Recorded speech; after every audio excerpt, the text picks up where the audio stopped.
Hey everyone, Alex here.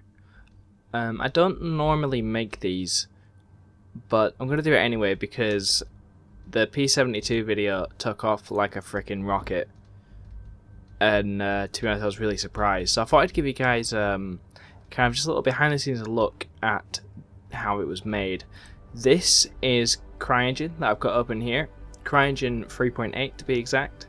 So what I'm going to do is just kind of give you a little tour of the set here. So as you can see, it's a super simple set. Just going to switch those off. And that door has actually been moved because I cheated on the last shot because I made some final additions. Okay, so this is it. It's pretty simple. What I'm going to do, I'm going to switch from the finale ship, which is this one, to the work ship, which is this one here. So we've got all the stuff around it. And there really isn't that much to it. There's the ship here, the P72. I say it's a P72. It's a modified Merlin. And I'll actually show you the asset for that, which is this right here. So this is the source asset. So this is Autodesk Meyer. So in here, this is where I did all the work on the asset and just modifying it to basically convert it from a P52 Merlin into a P72 Archimedes. So it's not the full ship in here. So you see we just kind of got the body. I've got textures turned on, but there's no textures. That means, well, that's purely because I haven't got textures loaded into Meyer because I don't need them. So we've got the landing gear here, and this is just a static model. It's not rigged. There's no animations on it or anything. Although, thanks to Mark Kemp or Hefe's converter, it does have the capability to be animated.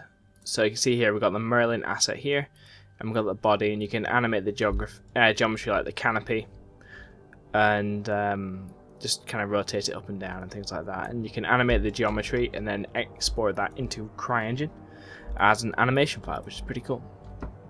But I'll show you the asset that that this was built from, which is actually really simple. It's this one here. So this is pulled straight from the Holo Viewer and converted.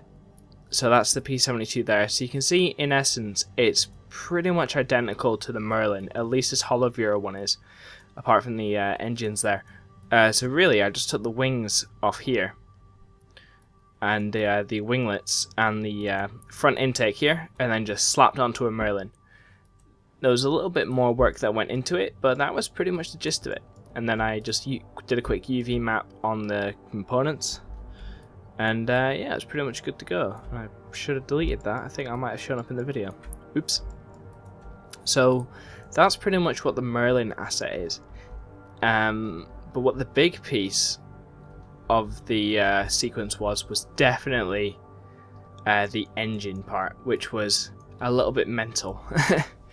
So a lot of you might not know this, but a while ago when I made the Merlin commercial, one of the biggest things that I really liked was the engine explosion in the P52 Merlin, where there was kind of a, if I just replicate it here, there was a shot where the camera kind of just panned around the back, and then like this, and then in there. And while it was doing that, kind of the interior of the engine exploded out like a hologram, like it did over there.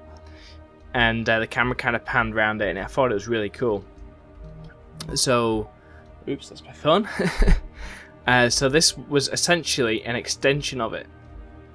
And then we got our engineer character here with the Danny Wasbrook head, which is the, if you look in the assets, it's male 09. This is an early version of it with some basic facial rigs on it. Well, I say basic, I say the early facial rig that CIG uses on it. And then just a shirt here with a modified texture to have the Murray Cup and some sponsor logos on there, which I pulled off the interwebs. So yeah, that's pretty much it. So what I'm going to do now, I'm going to load up what's called the track view. Now the track view is the cinematic tool in CryEngine. This is what this is the thing I use by far the most, and it is insanely cool. So you see here I switched, so I got 1, 2, 3, 4, 5. I've got 5 sequences here. The engine is, as you can imagine, is the engine explosion sequence. So if you just bear with me 2 seconds, I'll see if I can find it. Here it is. And then you see I cheated a bit, And there's a bunch of geometry I cheated a bit with. Because it's actually hidden. You'll see here, it's actually hidden on a cut. So when the camera changes, that's when it comes into existence. So you never see it come. And so I kept that separate to these. So what I'll do is, that's what it looks like. It's an absolute mess and a maze. But that's where this thing comes in, which is the object browser. I'll just make the cameras unfrozen so you can see them. So all these blue things here are the cameras. So in total there's 4 cameras, 2 for the engine, 2 for the engineer here. And I'll just play the sequence, and apart from the lighting, because I've modified it slightly so you can see what I'm doing, it's exactly the same as what you saw in the final video, although a lot of the shots are much longer. Yeah, it's pretty cool. By the way, please, if someone got that metaphor about horses, I will love you forever. Okay, so another thing as well that is in here is a tiny bit of facial capture. If you look closely at his eyes, you see there got a slight bit of movement. This is that was done using the same system I did for a project called Letters from Vega, which is coming out in the very near future. I'm not 100% sure on a release date yet. The release date is when it's going to be announced when it's finished, because that's when I want to be confident I can deliver. Because it's the biggest project I've ever done, and it's definitely up there with one of the biggest project anyone in Star Citizen has ever done, especially in this kind of area. So I'm really excited about it. Okay, so back to this. What I've loaded up here is something called the character tool. If you're using Lumberyard, this is called Giletto, Razors, Gepatos. But I think it's been changed out to something else called the animation tool. So what I'm going to do is just load up the character that we have here. So it's got a conveniently named Commercial Engineer. Now I can't remember if it works on this one or another one, because the animation system is pretty complicated. I think it's the other one, so I'm going to load up this one. So as you can see here, we've got male v6, male v7, and all that.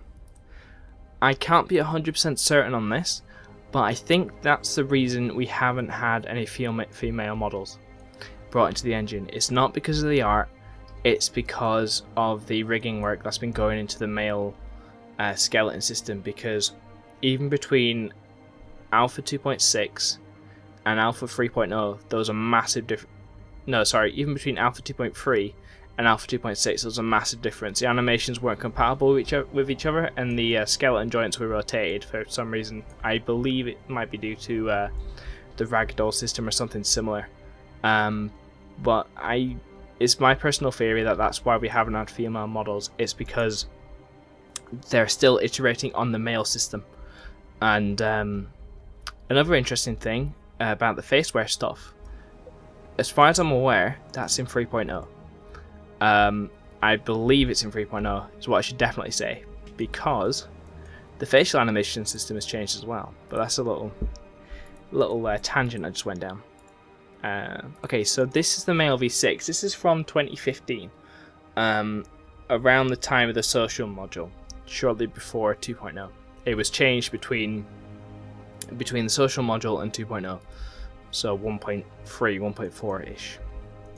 And what I've done here, so I've loaded him up, the CDF, which is called a character definition file. This is what tells me what to put on it. So on here, just as a quick rundown of what I've got here, and I know it's quite a lot of information. We've got the skeleton here, which is kind of the driving system. So this is what the animation is applied to.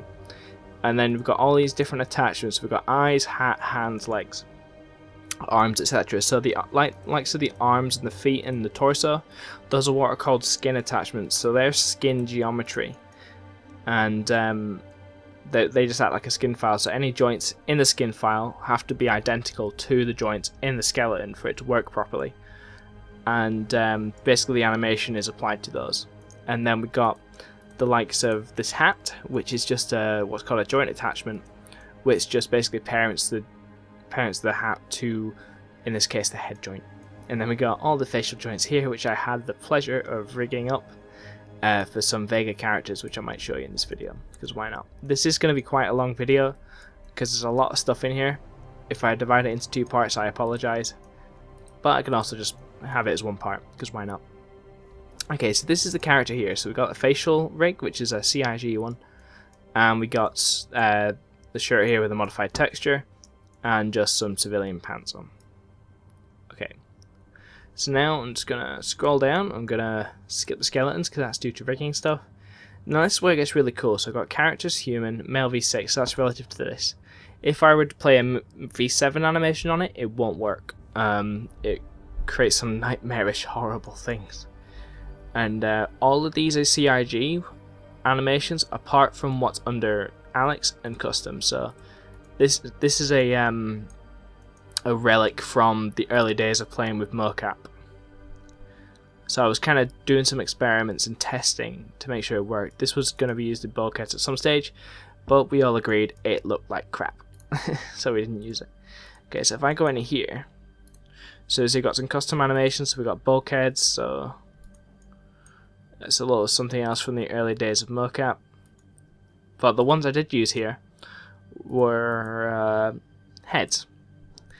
And there's a lot of head animations in here, like I said, because I use them in my series Letters from Vega.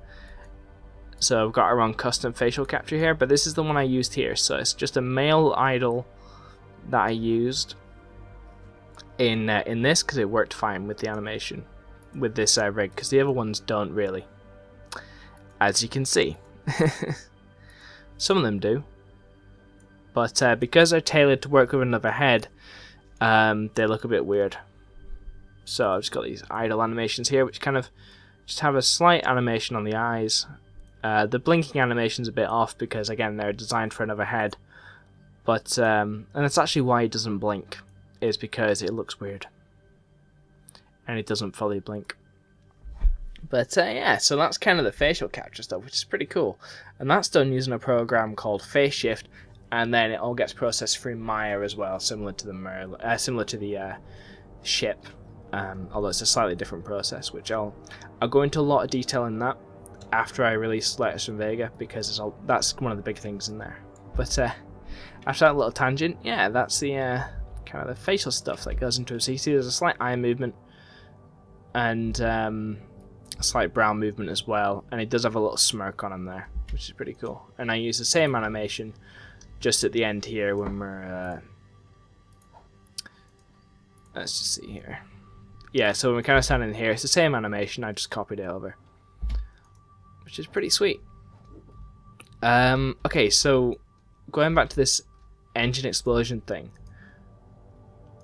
which is insane. There's one piece I haven't shown you, and that's what I'm about to show you now. So I'm going to just make it daytime so I can see what I'm doing, and I'm going to go outside. This is the engine pieces library. All of these models are from a pack from Video Copilot called Motion Design 2, which is for use in a plugin in After Effects called Element 3D, which is actually the same pack I used on the P72 commercial a long time ago. So what I've done here, I just built an engine in After Effects and copied it over. And they all use the same material, so all I had to do is modify one material to get these looks on them. So as you can see, there's a lot of pieces here. So I'll just show you this, why not? I'll load up the brushes. So this one, oh yeah, and I did the same thing with the nozzle pieces too. So you can see here we've got a piece of the HMX42. I think it's a 4.2, which is the same engine again I used on the Merlin. It's just less work I need to do. And these all have like tubes and things that I just expanded out, which are used on the end here, which is pretty sweet. What else? Yes, so one interesting thing I did, and this is more just for CryEngine geeks like me. So you can see we got the nozzle here from one of the CIG assets here. And it does all fit in neatly in this little pack, because why not?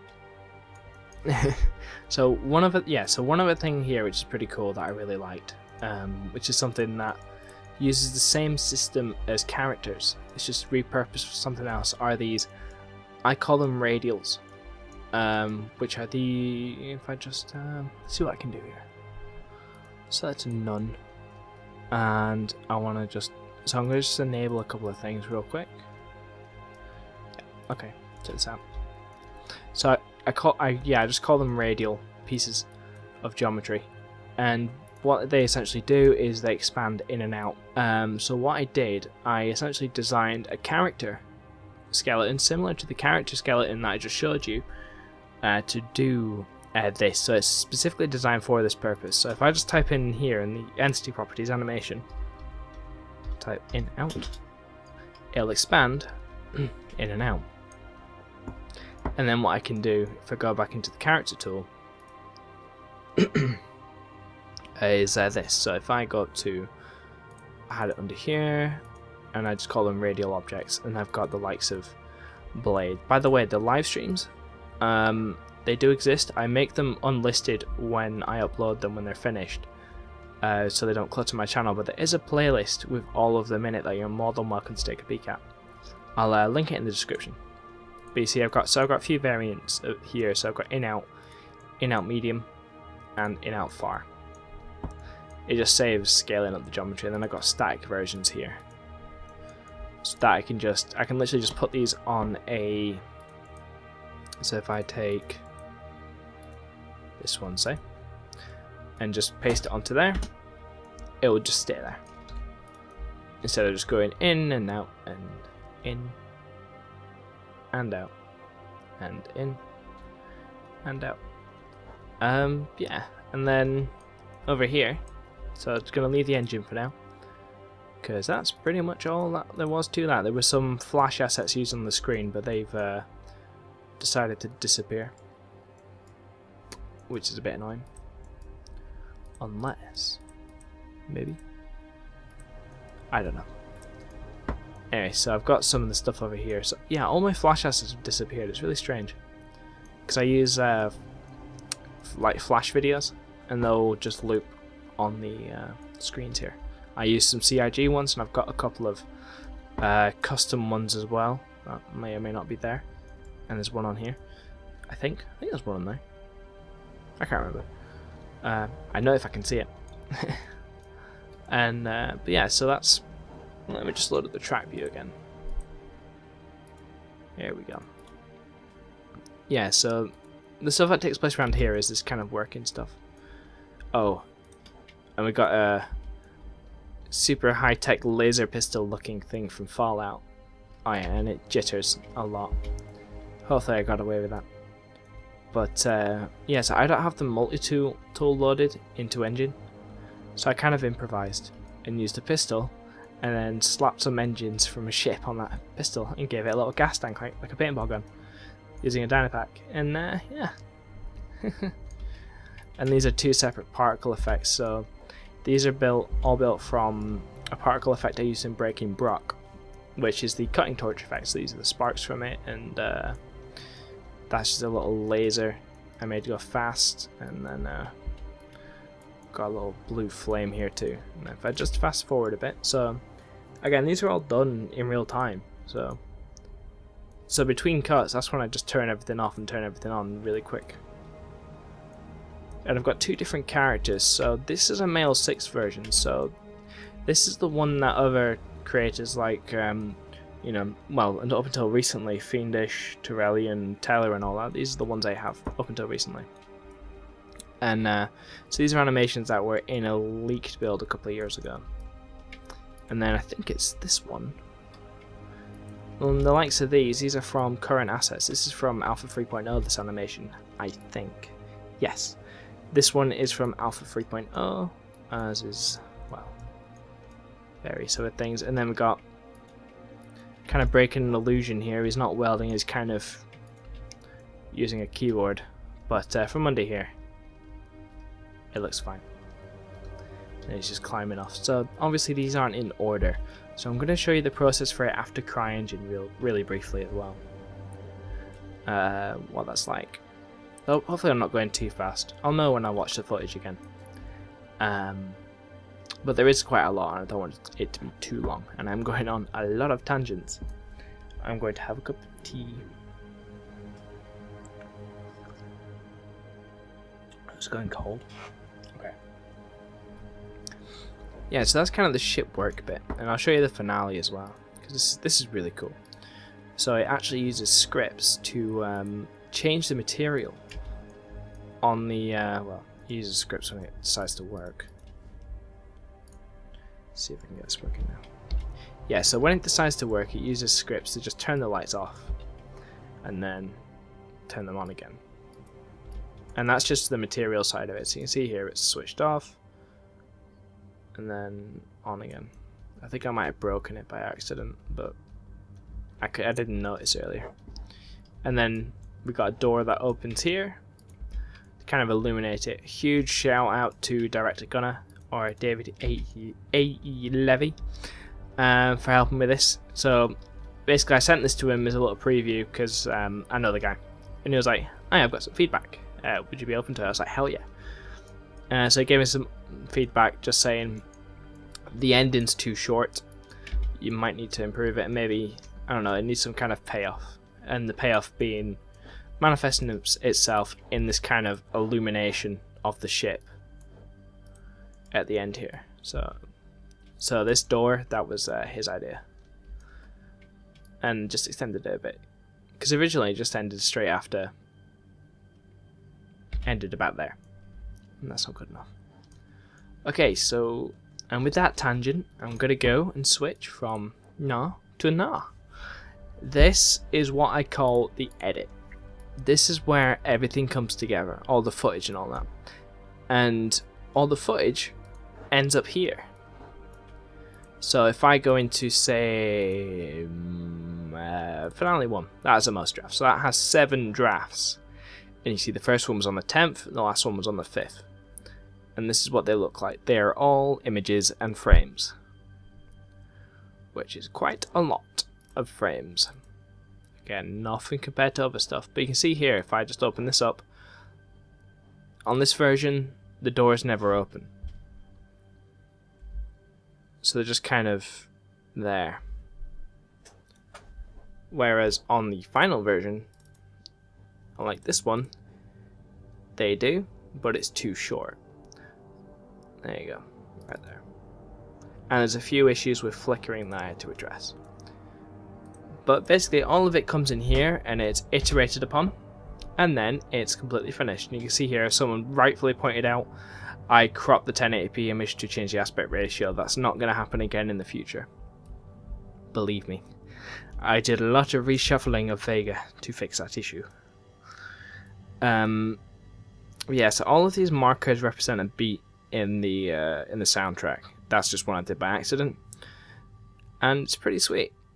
And then I shortened the track from about 5 minutes down to 1.5, taking the bits I needed, and edited all together. And then, as you can see, it's not in the same order as it is in Engine, but that's the beauty of doing it in post, is that I can change things around. So let's say here, and here, and here, those are in the wrong order, so this comes after this in the Engine, and there's things like this as well. This is reversed, so when it's first rendered, if I just grab the image from it, if I didn't close it, which I did, just bear me 2 seconds. What was this? Engine, here it is. So if I find the same clip here from CryEngine,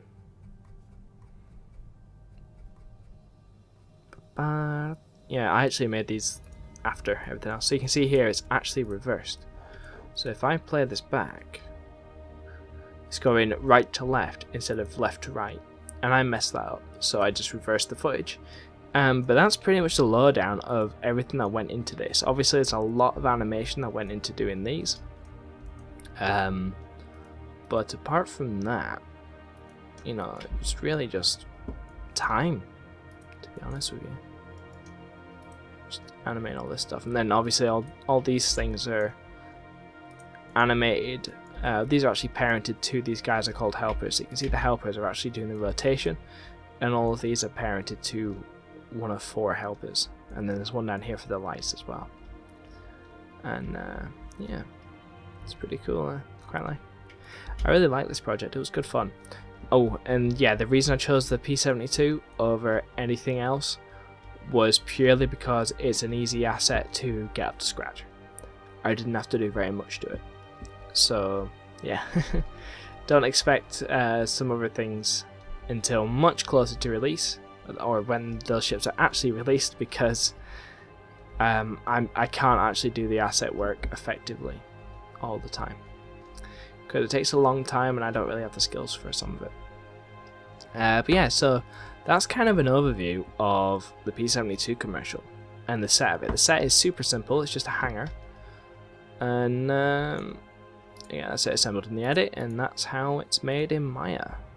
Well, kind of how it's made in Meyer. But yeah, if you have any questions or anything, feel free to ask, and I shall answer to the best of my ability. And on that terrible disappointment, it's time to end. So, catch you guys later.